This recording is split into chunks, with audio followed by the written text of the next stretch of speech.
Hello and welcome to bet inning. साथ में मिलके शुरू करते हैं जिंदगी की दूसरी इनिंग। देखो, पिछला वीडियो जो एआई पे है वो आपको बहुत पसंद आया, थैंक यू वेरी मच। क्योंकि ज़रूरी नहीं है कि आप मेरी हर बात से अग्री करो। मेरा काम है कि मैं जो पढ़ रहा हूँ या जो देख रहा हूँ उसके बारे में आपको अवगत कराना कि मेरी क्या सोच है। ज़रूरी नहीं है आपको मेरी सोच से बिल्कुल भी अग्री करने की ज़रूरत नहीं है, लेकिन एटलीस्ट मैं चाहता हूँ कि क्रिटिसिज्म भी करो तो वैलिड करो, मतलब थोड़ा रिसर्च करो कि हाँ, अगर मेरे को इनको बोलना है कि नहीं आप गलत बोल रहे हो, तो फिर उसका थोड़ा सा रिसर्च करो कि यार मैं क्यों गलत बोल रहा हूँ। देखो, जिस तरीके से ना चीज़ों को मैं देख रहा हूँ डेवलप होते हुए, उसको थोड़ा सा समझने की कोशिश करो कि दो तीन चीज़ें एक साथ हो रही हैं। देखिए, आज की डेट में हमारी 70% जिंदगी तो सोशल मीडिया पे गुजर रही है, इसमें तो कोई डाउट नहीं है। सोशल मीडिया पे जब हमारी या डिजिटल लाइफ हमारी, जैसे कह लो कि स्क्रीन पे गुजर रही है या ऑनलाइन गुजर रही है, तो उसमें होता क्या है कि हमारे हर चीज का एक डिजिटल ट्रेस है। चाहे हम कोई चीज खरीद रहे हैं, चाहे कोई चीज हम बेच रहे हैं, चाहे हम कोई चीज लाइक कर रहे हैं, हम कोई वीडियो देख रहे हैं, हम कोई कोई भी चीज ऐसी देख रहे हैं, तो उस हर एक चीज का एक डिजिटल ट्रेस है। और ये डिजिटल ट्रेस जब इतने सालों का इकट्ठा होता चला जाता है, इकट्ठा होता चला जाएगा, तो आपकी एक तरीके से एक पर्सनालिटी डिफाइन हो सकती है। और कि आपकी किस तरीके की सोच है, किस तरीके की मानसिकता है। और उस डिजिटल ट्रेस को इकट्ठा करके एक एक एल्गोरिथम के अंदर फीड किया जा सकता है, जिससे आपके फ्यूचर के एक बिहेवियर को भी प्रेडिक्ट किया जा सकता है कि आप फ्यूचर में किस तरीके के व्यक्ति बनोगे। आप अच्छे बनोगे, आप बुरे बनोगे, आप एग्रेसिव बनोगे, आप जिम्मेदार नागरिक बनोगे, जिम्मेदार नागरिक नहीं बनोगे। तो बहुत ही अर्ली स्टेजेस में आपके फ्यूचर को प्रिडिक्ट किया जा सकता है और उस बेसिस पे आपको स्कोर दिया जा सकता है। और ये स्कोर अगर लोअर साइड पे हुआ तो ऑब्वियसली आपको परेशानी आएगी, ये स्कोर हायर साइड पे हुआ तो आपकी लाइफ सेटल्ड है। जब ये डिजिटल ट्रेस नहीं होते थे तो आदमी से लिटरली आदमी की याददाश्त इतनी कम होती है कि उससे ये भी पूछा जाए ना कि कल परसों में क्या खाया था, तो उसको याद नहीं होता। लेकिन डिजिटल ट्रेस में पूरा का पूरा आपकी पूरी जिंदगी की कहानी, एक एक पल की, एक एक मोमेंट की कहानी, आप कहाँ थे, किस वक्त क्या कर रहे थे, कौन से पोस्ट को आपने लाइक किया, कमेंट किया, आपको याद भी नहीं है कि आपने ये कब किया, कहाँ गए, कैसे गए, आपने कब किया था, आपने वीडियो कब लाइक किया था, कब देखा था, कब सोशल मीडिया पे गए थे, कौन सी वेबसाइट देखी थी, क्या हालात थे, कुछ भी याद नहीं है आपको। लेकिन डिजिटल ट्रेस में आपकी हर एक चीज जो कहीं ना कहीं किसी न किसी सर्वर पे, किसी न किसी डोमेन में वो रिकॉर्ड हो रही है, और वो रिकॉर्ड होके एक ऐसा टाइम आएगा फ्यूचर में कि वो एल्गोरिथम के अंदर डाली जाएगी, और एल्गोरिथम के अंदर डालने के बाद आपका एक स्कोर निकलेगा। तो वो स्कोर पूरी दुनिया में कोई एक पर्टिकुलर देश नहीं, बट हर देश के नागरिक का एक स्कोर होगा। और वो स्कोर डिसाइड करेगा कि कुछ चीजें जैसे कि आ, नौकरी इसको सरकारी मिलनी चाहिए कि नहीं मिलनी चाहिए। कुछ ऐसी क्रिटिकल जॉब्स होती हैं, उसमें ये बंदा इस जॉब के लिए फिट होगा नहीं होगा, ठीक है। अ, इस बंदे को लाइसेंस मिलना चाहिए नहीं मिलना चाहिए, इस बंदे को हेल्थ इंश्योरेंस मिलनी चाहिए नहीं मिलनी चाहिए, इस बंदे को लाइफ इंश्योरेंस मिलनी चाहिए नहीं मिलनी चाहिए, और अगर मिलनी भी चाहिए तो किस रेट पे मिलनी चाहिए, ठीक है। और ये सारा का सारा आपका जो स्कोर है, ये इकट्ठा होगा, और इसके बेसिस पे जो सरकारें हैं, जो कंपनीज हैं, और सबसे बड़ी बात है जो एआई है, आर्टिफिशियल इंटेलिजेंस, वो इस सारे डेटा का बखूबी आपका यूज करेगा। देखिए, एआई, क्या मैंने पिछली वीडियो में भी बताया कि एआई एज ए टेक्नोलॉजी, आप कभी भी टेक्नोलॉजी को नहीं रोक सकते। ऐसा कभी हो सकता है कि आप ये बोलो कि टेक्नोलॉजी को रोक देते हैं? टेक्नोलॉजी कभी नहीं रुकती है। टेक्नोलॉजी पास्ट में भी नहीं रुकी और फ्यूचर में भी नहीं रुकेगी। टेक्नोलॉजी एक ऐसा नदी का एक बहाव है जिसको आगे आप डैम लगा के एक उसके बहाव को कुछ टेम्पररी रोक सकते हो, बट परमानेंट परमानेंट आप उसको नहीं रोक सकते, राइट। तो ये बात को जरूरी है कि जैसे टेक्नोलॉजी को आप रोक नहीं सकते हो, तो एआई को आप रोक नहीं सकते। ये टेक्नोलॉजी तो आ गई है, ये समझ लो।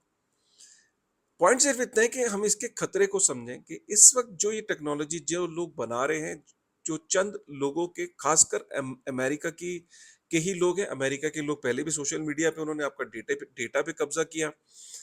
सारे डेटा के सर्वर और सारे आपको आपसे बेहतर वो जानते हैं कहाँ पे बैठे हुए, सिलिकॉन वैली में बैठ के आपको आपसे बेहतर जानते हैं, आपके रिश्तेदारों को आपसे बेहतर जानते हैं, आपकी सोच को, आपके आपके पूरे दिन भर के जो आपके काम है उन सबको आपसे बेहतर जानते हैं।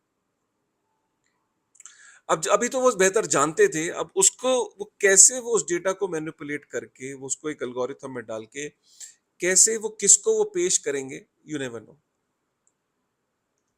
Are you getting me? So as we know कि हर जैसे ही एआई एक ऐसा मॉडल तैयार हो रहा है फ्यूचर में कि हर बंदे का एक जो डिजिटल ट्रेस है, हर बंदे का डिजिटल ट्रेस उस एआई मॉडल के अंदर सबमिटेड होगा। और जितनी भी दुनिया की सरकारें हैं, जितने भी इंस्टीट्यूशंस हैं, जितने भी बैंक्स हैं, जितनी भी चीजें हैं, वो सारे उन एआई मॉडल्स का का यूज करेंगे। यहाँ तक कि ऐसा भी होगा फ्यूचर में कि आप, इनफैक्ट मैं भी एक जगह पढ़ रहा था कि ऐसे ग्लासेस आ गए हैं, मेटा एक ऐसे ग्लासेस पे काम कर रहा है कि आपने वो ग्लासेस पहने, आपके सामने कोई स्ट्रेंजर आया और उस स्ट्रेंजर की जैसी फोटो स्कैन हुई उसके सामने, उस स्ट्रेंजर की सारी इंफॉर्मेशन कि वो उसका रिलीजन, उसका वो कहाँ से बिलोंग करता है, उसके क्या प्रेफरेंसेस हैं, क्या नाम है, शादी हुई नहीं हुई, मतलब आप जो मर्जी चाहो ऑन अ क्लिक। अभी जैसे आप चलते हो तो आपके सामने से कोई स्ट्रेंजर आता है, आपको नहीं पता होता उसके बारे में क्या है, लेकिन आपको हर स्ट्रेंजर जो आपके सामने से गुजरेगा, आपके सामने उस स्ट्रेंजर की इंफॉर्मेशन होगी। Can you imagine? और यही जो चाहे वो इंस्टीट्यूशंस हैं या कंपनीज हैं, कॉरपोरेट्स हैं, बंदे को हायर करने से पहले आप रिज्यूमे भेजोगे, आप अपना लिंक्डइन प्रोफाइल भेजोगे, दे हैव एवरीथिंग। आप कहोगे सडनली यार पता नहीं मेरे को जॉब्स ऑफर क्यों नहीं आ रही, क्या हो गया ऐसा, राइट?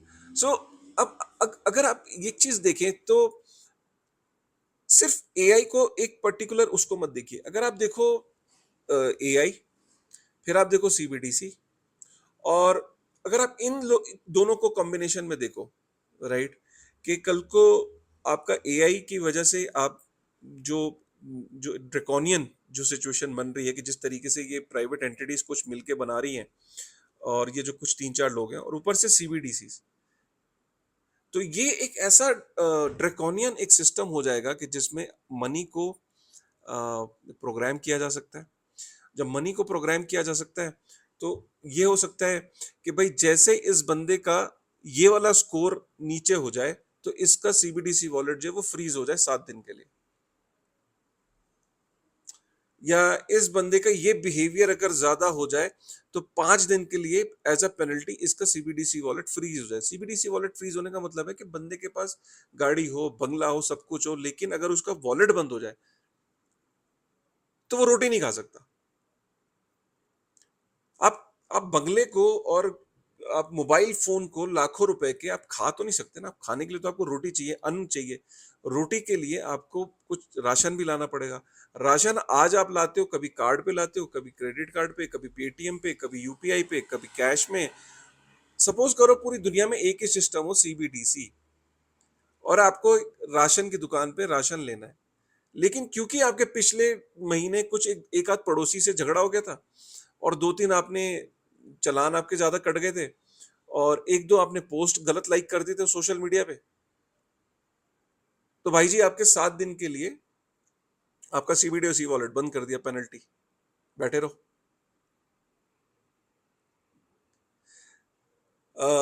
एप्पल या गूगल बोलता है कि जी सोशल स्कोर जो है इसका, ये इसका बंदे का डिजिटल स्कोर, या इसका एज अ ह्यूमन जो इसका हमें एक अच्छा एक अच्छा ह्यूमन कौन डिसाइड करेगा? गूगल, माइक्रोसॉफ्ट, ये लोग डिसाइड करेंगे कि अच्छा ह्यूमन कौन है। अभी तो आपके माँ बाप डिसाइड करते थे ना कि भाई हम हमारा बेटा बहुत अच्छा है, हमारी बेटी बहुत अच्छी है। गूगल डिसाइड करेगा जी, माइक्रोसॉफ्ट डिसाइड करेगा, सैम ऑल्टमैन डिसाइड करेगा, ओपन एआई डिसाइड करेगा। डिसाइड कैसे करेगा? भाई उनके बनाई हुई एप्लीकेशंस पूरी दुनिया की गवर्नमेंट जो है वो सरकारें यूज कर रही होंगी, वो डिसाइड कर रहा होगा। उनका बनाया हुआ एआई जो कि सरकारें यूज कर रही होंगी, वो डिसाइड करेगी कि भाई ये बंदा इस लायक है या नहीं है, इसका सीबीडीसी वॉलेट 7 दिन के लिए बंद कर दो। जब 7 दिन के लिए वॉलेट बंद हुआ करेंगे तो आदमी ज़ॉम्बी की तरह बिल्कुल ऐसे चलेगा जैसे करेक्ट। अब आप बोलोगे तो अच्छी बात है। इमेजिन करो एक इंसान, अगर हर इंसान एक ही तरीके से एक ही तरीके से चले, एक ही तरीके से उठे, एक ही तरीके से बैठे, एक ही तरीके से काम करे। खाना खाओ, सब खाना खाने लग गए। खाना बंद कर दो, खाना बंद कर दो। सो जाओ, सो गए। चलो, चलने लग गए। अब बोलो, बोलने लग गए। अब चुप हो जाओ, चुप हो। इमेजिन करो पूरी दुनिया में सब ऐसे ऐसे लगे। आपने कुछ ऐसी पिक्चरें देखी हैं? मतलब एक एक जेल के अंदर क्या होता है? जेल के अंदर डिसिप्लिन ही तो होता है ना, कि जेल के अंदर आदमी खाना खा रहा है तो खाने का वक्त है, सोने का वक्त है, काम करने का वक्त है, एक दिनचर्या है, एक फिक्स्ड है। सोचो पूरी दुनिया में आपके चारों तरफ लोग जो हैं वो ऐसे ही ज़ॉम्बी की तरह चलने लगे, तो क्या होगा? Are you getting me? आप समझ रहे हो बात को कि एआई, आर्टिफिशियल इंटेलिजेंस, सीबीडीसीज, और ये पूरी पूरा जो ये स्ट्रक्चर है, जो कहीं ना कहीं एक एक स्ट्रक्चर को, अब अगर आप पास्ट में लेके चलो तो किसी ने नहीं सोचा था कि लोग घरों के अंदर भी रह सकते हैं महीनों। कोविड ने भी वो करके भी दिखा दिया। कोविड ने करके दिखा दिया कि लोग घरों में रह सकते हैं। तो कल को फ्यूचर में इस तरीके के सिनेरियोज, जो ये सेंट्रलाइज इंस्टीट्यूशंस हैं, जो सेंट्रलाइज कंपनीज हैं, जो ये गूगल, माइक्रोसॉफ्ट, एप्पल, एनवीडिया, ये जितनी भी सेंट्रलाइज कंपनीज हैं, ये एक ऐसे मॉडल को तैयार कर रही हैं जो कि सेंट्रलाइज्ड एआई एक बहुत बड़ा खतरा है। और इसको अगर हम सीबीडीसीज के साथ क्लब कर दें, मतलब अगर मनी को भी प्रोग्रामेबल कर दें, हम दुनिया से कैश को हटा के सीबीडीसीज को ले आए और सीबीडीसीज मनी को प्रोग्राम कर सकते हैं। हम कंडीशंस लगा दें कि एआई अगर ये रिजल्ट देगा तो सीबीडीसी इस तरीके से सीबीडीसी वॉलेट काम करेगा। सोचिए कितना खतरनाक और कितना ड्रैकोनियन हो सकता है। इसीलिए जरूरत है कि डिसेंट्रलाइज एप्लीकेशंस की, ताकि डिसेंट्रलाइज एप्लीकेशंस, डिसेंट्रलाइज एआई, ताकि जो एआई है उसको लोग मिलके चलाएं, लोग मिलके रन करें, उसके रूल्स लोग मिलके डिफाइन करें। उसको कोई एक सेंट्रलाइज अथॉरिटी डिफाइन ना करे, ना एक सेंट्रलाइज अथॉरिटी उसको ओन करे। उसका जो डेटा है, उसके जो एआई एजेंट्स हैं, वो किस तरह का रिजल्ट देगी, किस तरीके का एआई रिजल्ट देगा, किस तरीके का कंट्रोल होगा, किस तरीके का डेटा उसमें इनपुट होगा, क्या उसके मैकेनिज्म होंगे, क्या उसका इंफ्रास्ट्रक्चर होगा, वो सारी के सारे कम्युनिटी ड्रिवन हो। इसलिए एक डिसेंट्रलाइज एआई की बहुत ज्यादा जरूरत है। और हम जानते हैं कि जिस तरीके से जो डिसेंट्रलाइज पेमेंट नेटवर्क्स हैं, जैसे कि बिटकॉइन है या इथेरियम है, इस तरीके के डिसेंट्रलाइज पेमेंट नेटवर्क की जरूरत क्या है वो आपको अब समझ में आ रहा होगा। Are you getting me? तो फ्यूचर जो मैं देख रहा हूं, वो देख रहा हूं आपको अभी बहुत, बिटकॉइन, क्रिप्टो बहुत नीसेंट अभी समझ में आता होगा कि इन्वेस्टमेंट के टूल्स हैं। फ्यूचर में ये नेसेसिटीज भी हो सकती है। तो कल को जो कॉम्बिनेशन होगा डिसेंट्रलाइज एआई और इथेरियम या बिटकॉइन, ये एक मैसिव कॉम्बिनेशन होगा जो लोग डिमांड करेंगे।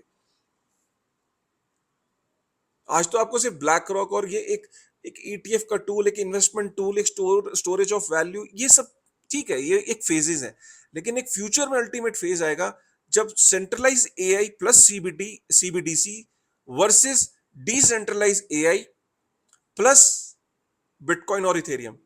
तब आप कहोगे कि अच्छा, ये लड़ाई तो बहुत पहले पता ही नहीं थी यार। असली लड़ाई तो decentralise AI versus centralise AI और सीबीडीसीज वर्सेस, ये तो कॉम्बिनेशन, अच्छा ये है मामला। ठीक है। सो डिसेंट्रलाइज एआई पे अब मैं कुछ गेस्ट को लाइन अप कर रहा हूँ और इस पे एक चर्चा करेंगे। पहले एआई के कुछ गेस्ट आएंगे, वेब 2 के भी लोग आएंगे और वेब 3 के भी लोग आएंगे। सेंट्रलाइज एआई पे जो काम कर रहे हैं वो अपनी बात बताएंगे, डिसेंट्रलाइज एआई वाले भी अपनी बात बताएंगे। फिर हम लास्ट में जितनी चर्चा करेंगे इस पे, जितनी भी चर्चा करेंगे इस पे, बिटकॉइन पे, इथेरियम पे, कैसे डिसेंट्रलाइज एआई और सेंट्रलाइज एआई के ऊपर बात करेंगे, अमेजिंग होने वाला है। मुझे नहीं लगता कि आज से पहले ऐसा कंटेंट आप फ्यूचर में कहीं आपको मिलने वाला है, क्योंकि फ्यूचर में सब एआई की तारीफें और एआई, वाह वाह एआई मेरी जिंदगी आसान कर देगा, सब कुछ एआई के थ्रू हो रहा है, एआई ये कर देगा, एआई वो कर देगा, एआई ये कर देगा। मैंने पहले बोला कि जो एआई का जो पहला स्टेज होता है कि पहले लोगों को पता नहीं होता है, दूसरा स्टेज होता है कि लोग यूज करने लगते हैं थोड़े थोड़े, जो कि हम दूसरा स्टेज अब चल रहा है। तीसरा स्टेज होगा लोग बहुत ज्यादा खुश होंगे, वाह जिंदगी बदल के रख दी एआई ने, हर काम रोबोट कर रहा है, हर काम एआई कर रहा है। और चौथी स्टेज होगी ज़ॉम्बी, कि आपको पता भी नहीं लगेगा कि आप कब डिजिटल स्लेव हो गए एक एआई मॉडल के, कि आप इंटीमेसी भी उससे चाह रहे हो, प्यार भी उससे चाह रहे हो, यहां तक कि आपका पहला सेक्सुअल एनकाउंटर भी एक एआई चैटबॉट के थ्रू हो सकता है। Believe me. चलिए, with this thought thank you very much guys. अगर आपको वीडियो पसंद आया तो एक बार लाइक करेगा, कमेंट करिएगा कि क्या आप इस तरह के पॉडकास्ट, इस तरह का कंटेंट देखना चाहते हो या ये बकवास है। अगर आपको बकवास लगे तो भी आप कमेंट करिए, मैं इस पे फिर ज्यादा नहीं बनाऊंगा।